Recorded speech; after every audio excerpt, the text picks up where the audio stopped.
Now in life, we all have experienced things that just don't add up, and we think it's just our minds playing tricks on us due to lack of sleep or even lack of light in the area, but for me, that simply hasn't been the case. When I was a little girl, around 4 or 5, I shared a bedroom with my oldest sister, and how the room was set up, the light from the kitchen would always shine right on the end of the bed, and I had roughly 10 to 15 teddies on the end of my bed at all times, like most little girls do.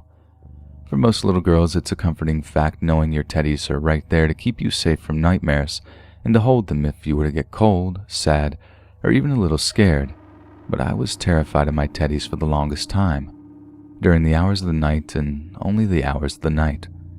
The reason being is every single night I would wake up, look down at my beloved stuffed animals, and could see them moving. Not moving in the sense that they were crawling up the bed towards me, but in the sense that their chest and shoulders were moving in such a way that I thought they were breathing. After I saw this, every night I would close my eyes for about 10 seconds and give them a good rub before looking back at my teddies, which by that point, I couldn't see them moving anymore. Still, I was young and easily spooked, so I would get out of bed and walk to the kitchen and sit down next to my dad to watch him play Doom. He would always ask, "What's wrong, bub? Why are you awake?" So I would tell him my teddies were breathing when I woke up, and I didn't want to stay in bed. My dad would just tell me it was my mind playing tricks on me as I had just woken up. Being the amazing dad he was, he would let me sit and watch him game, gave me a lull or two, and put me back to bed around an hour later, pointing out that my teddies weren't moving in any way, shape, or form, giving me a hug and giving me my favorite teddy to cuddle. A normal childhood fear, right? A few years later, my mom left my father, and at first, we all went with her. I only lasted about 3 weeks before I moved back in with my dad and helped out as much as a 7-year-old could. While I was living with my mom, nothing ever seemed to happen. I took a few of my teddies with me, and while with my mom, not once did I wake up to see them breathing, but like clockwork, once I was back at my dad's, I started to notice it again, along with some other things. I always thought I could see the shadows moving out of the corner of my eye. It got to the point where I wouldn't walk down the hallway without the lights being on, and that along with my teddies breathing again, I ended up not sleeping in my room.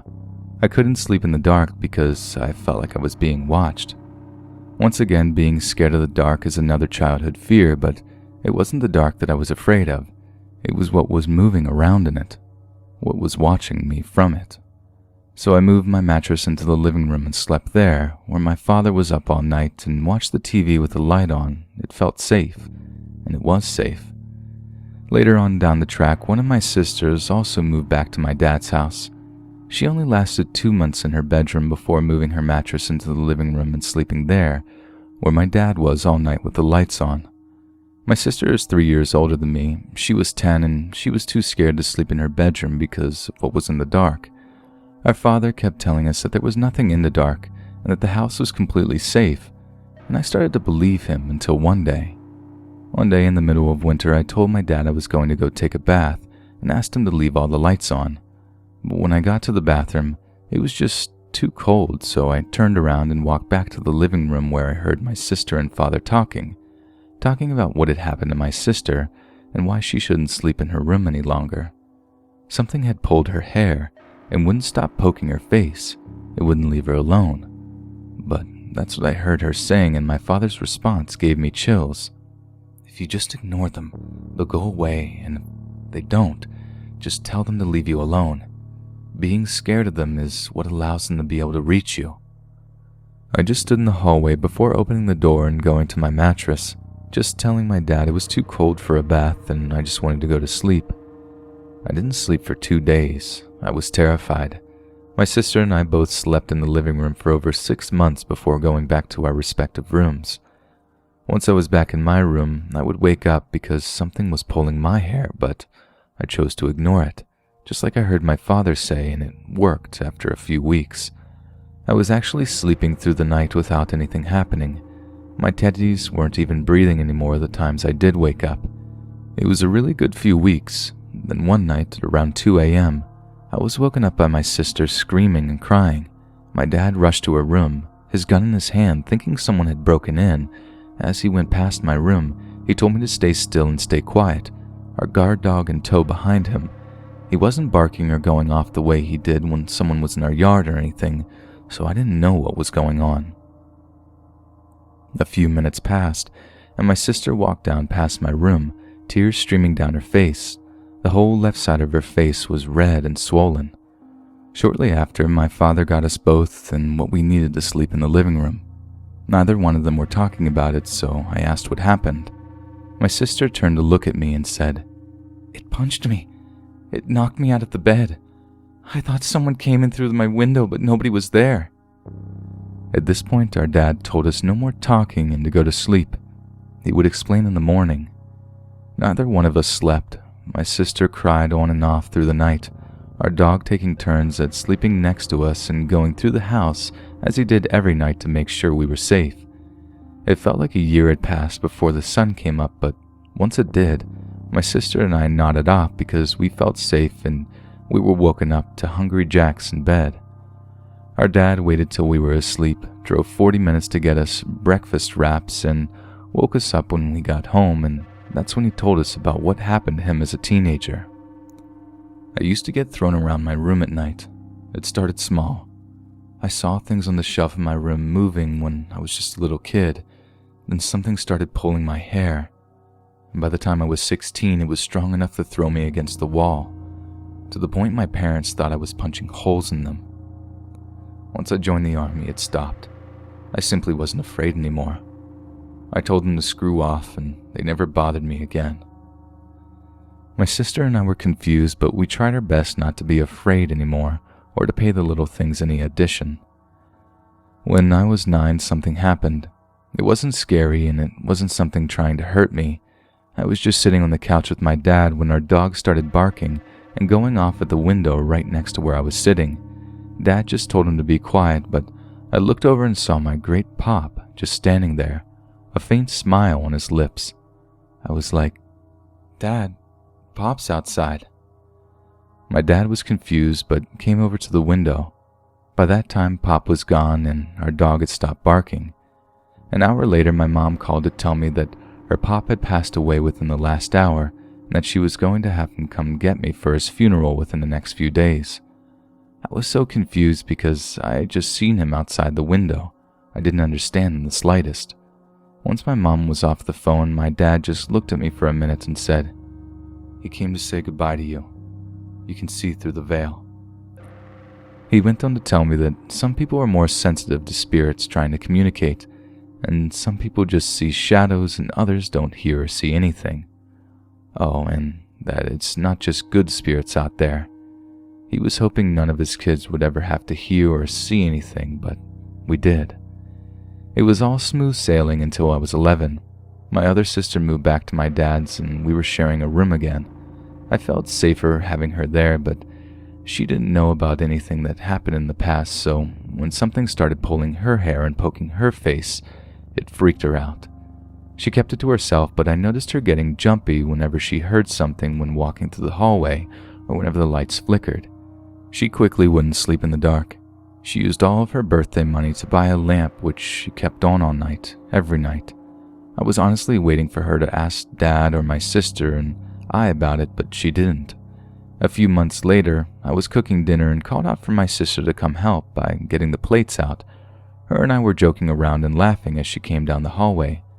Just as she turned into the kitchen, I heard a loud slapping sound and turned to see her on the floor, crying. It slapped her right across the face.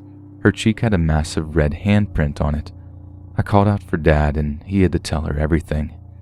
If she had just spoken to us about it, we could have told her just don't be afraid and everything would be okay, but instead she had gotten to the point where she was that scared that it could physically hurt her, just like with my other sister. All three of us were more sensitive to it than most people. I honestly think that it still bothers my dad that all three of his daughters got his gift. We didn't have any more problems after that happened to my sister. At least I didn't, not in that house. There was something good to actually come out of it. I was cooking one night and was looking in the fridge for something when I heard a very deep and gravelly voice say my name. I jumped and turned around. couldn't see anyone or anything, so I walked to the living room and asked my dad if he had called me and if he needed something. He said no, asked why, and I told him what happened. He just nodded and said, "I've been feeling my dad around lately. He was probably just trying to say hi." That made me happy. My pop had passed away before I was born, but everyone always said we would have gotten along great. I was the only one out of my sisters he ever tried to talk to. After that, everything was quiet. At 15, I moved to my mother's, but once I turned 16, things really hit the fan. I'll tell what happened if anyone wants to hear it. I'm now 21, and the last 3 years have been mostly quiet, but years 16 to 18 were the scariest and worst years of my life.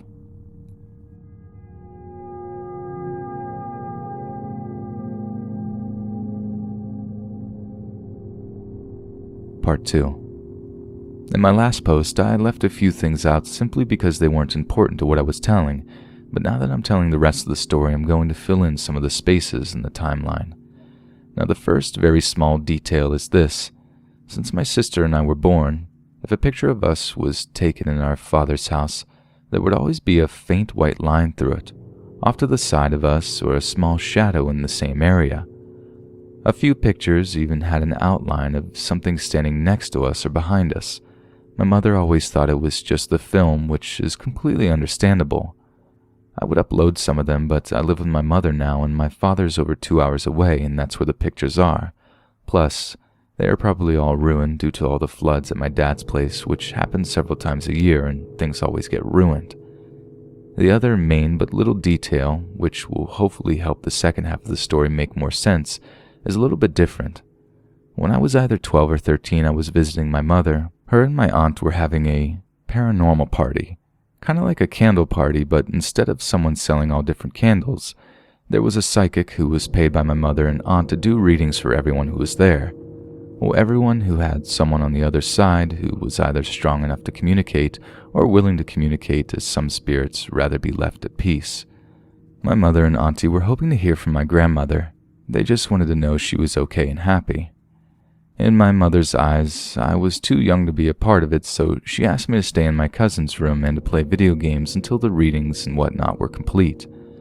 I remember being stubborn about it, wanting to stay and hear what was to be said after what I had gone through.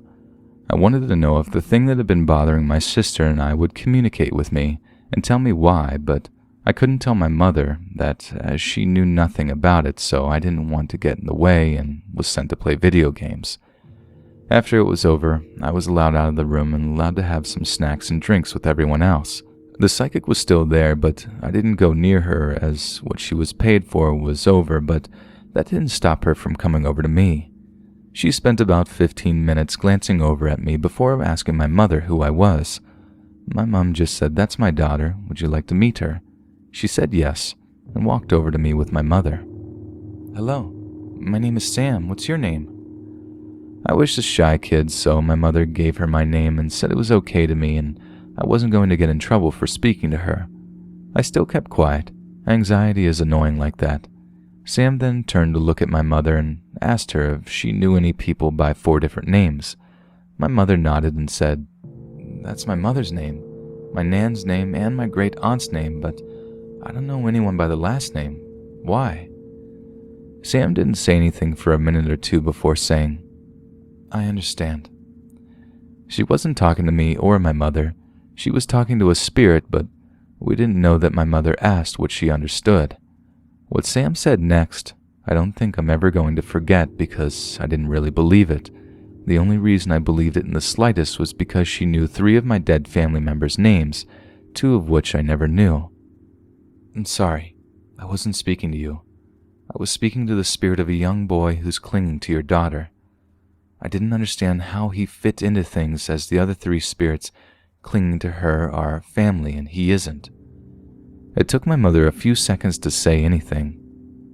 "Well, who is he and what do you mean clinging to my daughter?" See, the funny thing is, Sam couldn't get a hold of my grandmother's spirit simply because it's like a 2-way street.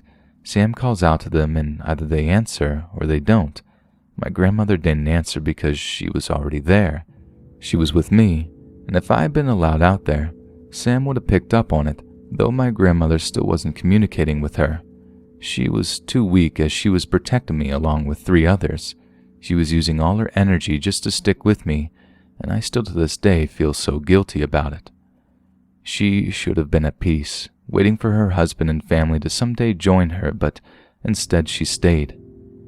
Anyways, back to the story. Sam then explained to my mother that clinging meant watching over me and that the boy was a 17-year-old boy who lost his life out the front of my dad's house when I was just a little girl.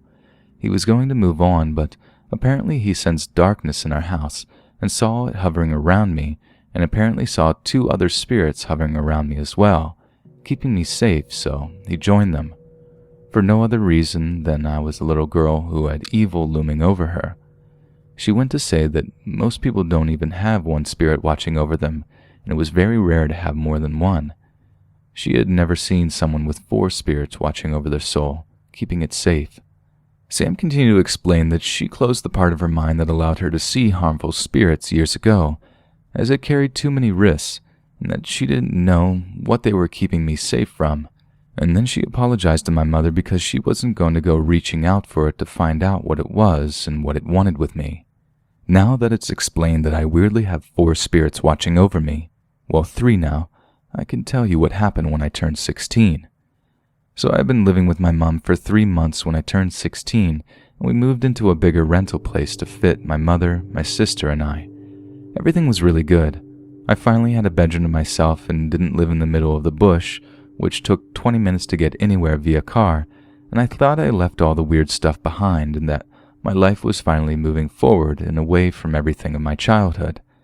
As soon as I moved away, I got my first boyfriend, I got my first job interview, I became the babysitter for the little girl next door to help her mother out, and everything just felt good. I honestly was so happy I wasn't even thinking about the paranormal things that happened at my dad's. I was just enjoying life. Roughly a month into my relationship, I went to visit my dad for a few days because I missed him and my sister that I now didn't live with. And at first nothing was pulling on my hair or poking at my face to keep me awake. Then my boyfriend stopped messaging me or calling me. He also wouldn't answer when I called, and I just wanted to wish him a happy 18th birthday, but nothing. And I got this sick feeling like something was wrong, and that night I woke up to something pulling my hair, really roughly too. See, apparently your mental state either helps you to block things out, or when it's weaker due to something, the spirits can inch themselves back in because you're not as strong, and that was starting to happen to me because I was scared that he was going to leave me or something. I did not work this out for about a year. Anyways, after 3 days, I had a nightmare that he had cheated on me, so when I woke up, I just called his phone at 3 a.m. and left a voicemail saying, "I know you cheated. I forgive you, just please call me when you get this." I went back to sleep, and nothing else happened that night because, in my own way, I knew what was going on, so I relaxed to a certain point where they couldn't bother me. After being home for a few weeks with my mom, my boyfriend and I were trying to keep things going because he did in fact cheat on me, and even though I said I'd forgiven him, it was still hurting me though I told him everything was fine. Nothing was happening at my mom's, which was great, but then one night my boyfriend got drunk and chose to tell me every detail of him cheating on me, every single thing they did and how much he enjoyed it. That night I woke up, not to something pulling on my hair or poking my face, but to the feeling of someone sitting on my bed next to me. I jumped on my feet incredibly quick. The mattress beside me where my pillows were was indented as if though someone was sitting right there. I started to panic and just stood there looking at it. By this point I had tears running down my face even though I hadn't blinked them free. I was so scared that I couldn't move. About 10 minutes went by and it was still just sitting there, and then out of nowhere the dent in my mattress just eased off. Still, I slept on the couch with the TV on. I hated being in the dark. A few months ago down the track, I had gotten a TV for my room and hooked up my PlayStation to it so I could have YouTube playing in the background while I slept to keep me calm, because now every single night something would sit down on my bed and just watch me. It would always be by my head. Sometimes it would sit right on my feet and I would just act as if though I was just asleep, hoping it would go away, but it always stayed for 10 to 15 minutes, and after that would just disappear until the next night. Now at the start, I didn't know if it was something evil, like at my father's or one of the people looking over me, just trying to be close to me. It started in February and it was now May 2013. Things were dying down. I think this was because I was excited about something. My boyfriend was going to be staying with me for 2 whole weeks. We'd never been together in person, which is why I was able to overlook him cheating, because we hadn't had the chance to really fall in love. Now he was staying at our place for 2 weeks.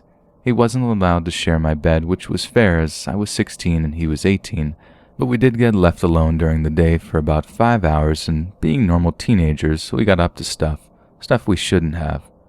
While he was here, until the point we went all the way, nothing had been happening at night because I was just so happy, but after he and I slept together, I felt very insecure and kept thinking the girl he cheated with was probably better, and once those thoughts were in my head, it started happening again, and it happened for the next 3 days until I was taken to the hospital for mass vomiting and dehydration.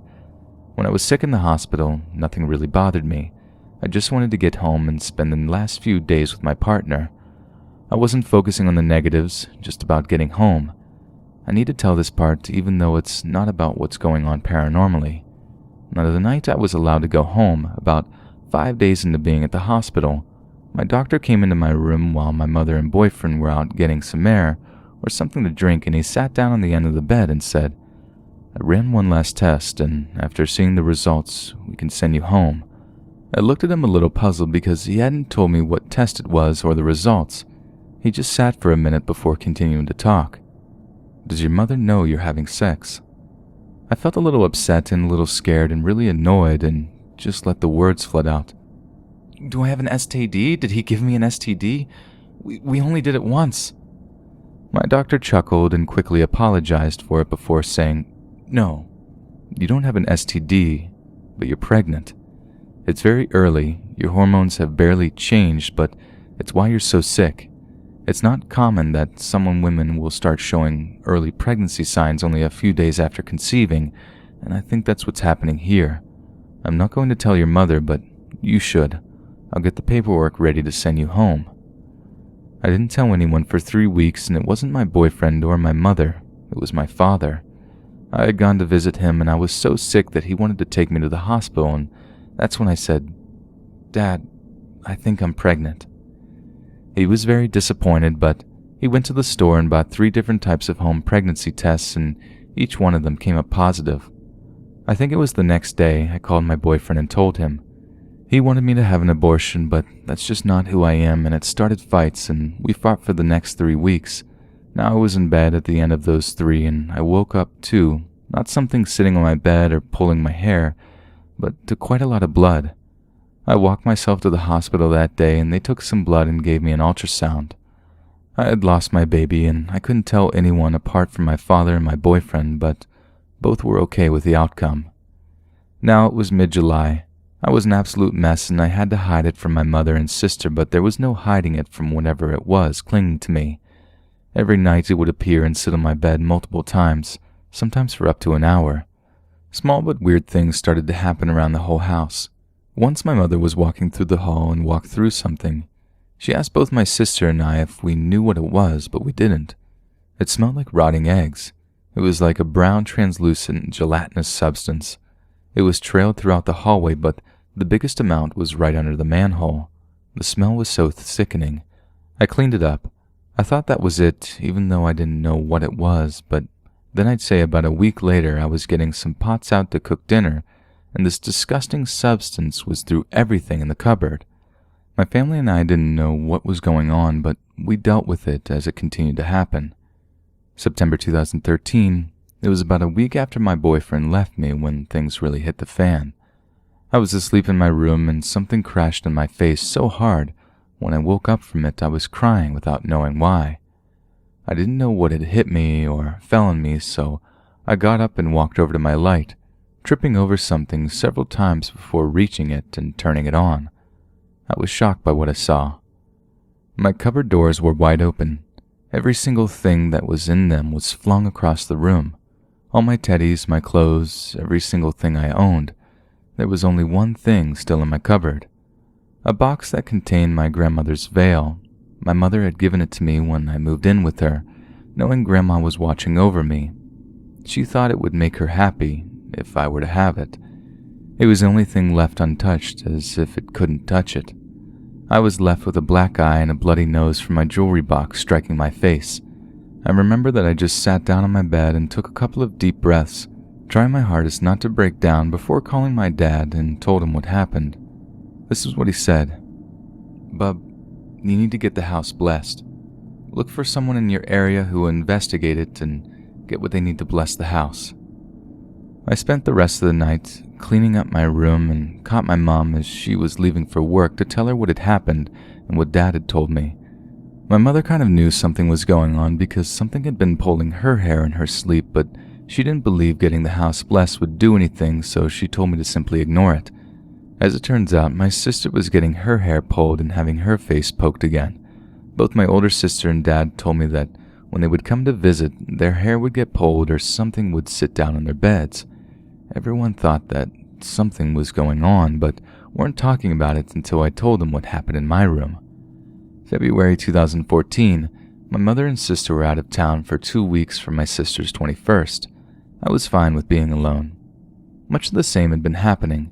Things getting thrown from the cupboard, the brown substance showing up randomly in the hallway, having someone sitting on my bed for hours on end. It had been almost 5 months. I was woken up to the sound of something breaking in the kitchen.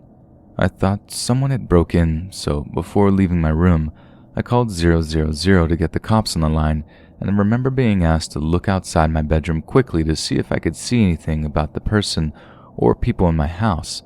So I did just that, and nobody was there. Every single cupboard was open, plates and glasses were broken, the tap was running, and the oven was on with the door open. Apparently my breathing had stopped as the operator kept asking if I was okay, and if I was still there. What was I seeing? But I just cleared my throat and apologized to her, saying it was just my cat. Then he just knocked something off the sink. Once I was off the phone, I started to clean all the broken glass and whatnot. I didn't realize the brown substance dripping down the cupboards until I went to put some of the things away. I hadn't even noticed the smell before I had gotten so used to it. This continued to happen through the 2 weeks my mother and sister were away, and I had to get my mom to take me to get more plates when she got home, because there were only about 5 out of 30 that weren't broken. I had to explain it, and my mom told me to look up ways to keep things away, but I never found anything that worked too well. Burning sage would slow things down for a few days, but that was about it. Things kind of stayed the same until November that year. That's all I have time for today. There's still another year of misery to go over, where things got so bad that we had to move houses. But if anybody has any advice on how to deal with things like this, please let other people know.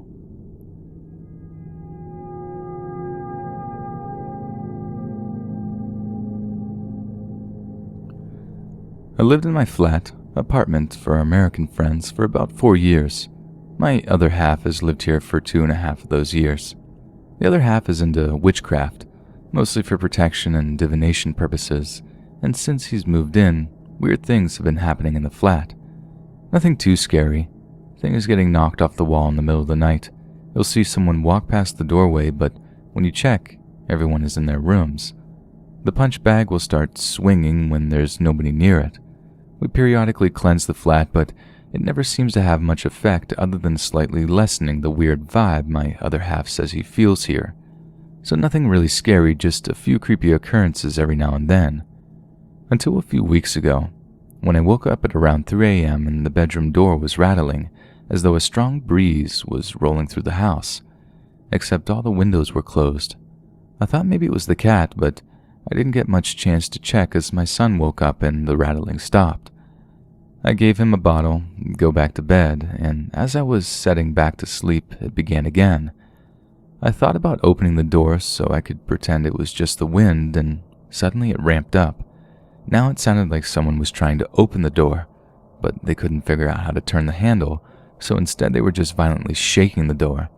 So it definitely wasn't my cat. I freaked out, shook my other half awake, and the rattling stopped dead.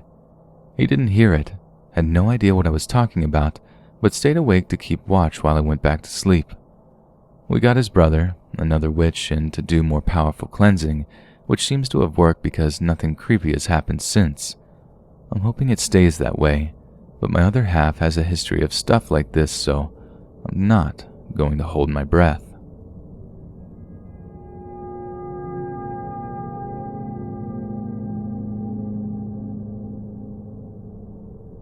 I think I was 16 back then. I'm male and you could say I'm a bit of a geek.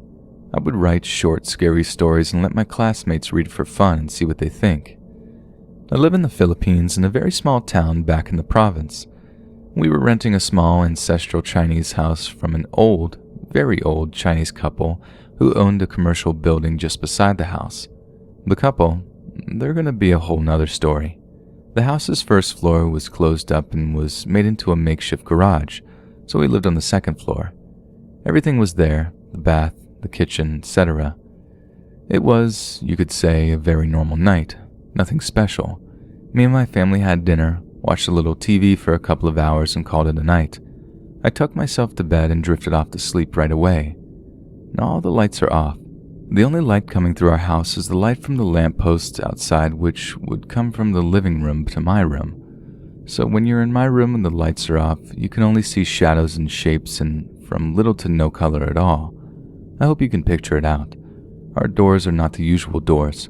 Before you could open the door, there's a long curtain covering it. I didn't know why it was like that back then, but I think it was for aesthetic purposes.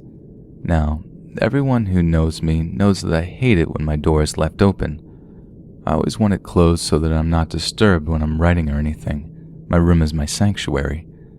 I think it was the middle of the night when I was woken up by nothing. Still half asleep, I quickly looked at my door to check if it was closed so I could go back to sleep again. Then I faced the opposite direction, only to feel a hand grazing the back of my neck. Why? Because my door was not closed. It was semi-open, like someone left it that way, leaving a small gap. I wish I could say it was only that, but as soon as I looked back at the door, I could see a figure of an old lady wearing a worn-off nightgown. She was peeking through the small gap of the door. Her right hand was even holding the curtain away so she could have a better look at me. She was trying to see if I was awake. Her head was moving back and forth like a very curious person, but she made sure she didn't make a sound. I had some shivers run down my spine. Is this real? I was sure it wasn't my mom or my sister. I couldn't move one bit. I had to grab my blanket and cover myself, but as fate would have it, it was still nicely folded and new, and I didn't have the strength to unfold it and use it as a shield. I closed my eyes and prayed for her to go away. But no, when I opened them, she was still there. I assumed she couldn't see if I was awake or not, so I started studying her. With my eyes squinted to look as if though they were closed, and during this whole encounter, I could hear like an echoing sound. It was like distracting me from hearing other normal sounds. As I was staring at her, I noticed that she would peek at the gap of the door, then look at the floor, then back at me again. It was curious what she was looking at, so I looked at the floor. I wish I hadn't. Big mistake. I saw that her gown was dripping, and it made a small puddle and she was stepping on it. She would stare at it and then at me. I still couldn't move at this point. I just closed my eyes and kept on praying and praying. Maybe about 3 minutes later, I opened my eyes and she was gone. I made a huge sigh of relief, but then I heard a voice, an old lady's voice. It was an echoing voice that said, "Let's come back tomorrow. He's already asleep." I was floored. She was not alone. I couldn't believe what I had just heard. I was at a full panic. Then after that, everything just went away like nothing happened. No puddle or whatever it was. No sign of her, but the door was still half open. I don't know how I managed to fall asleep, but I did. And the next morning I wanted to tell my mom what had happened, but my jaw was locked. I couldn't open my mouth and it was incredibly painful. I cried and we went to the hospital to have me checked out. Hey friends, thanks for listening. Be sure to subscribe and click that notification bell to be alerted of all future narrations. If you got a story, be sure to submit them to my subreddit, /LetsReadOfficial, and give and receive feedback from the community, and maybe even hear it featured here on the channel. And grab early access to all future narrations for just $1 a month on Patreon, and maybe even pick up some Let's Read merch on Spreadshirt. Links in the bio. Thanks so much, friends, and I'll see you again soon.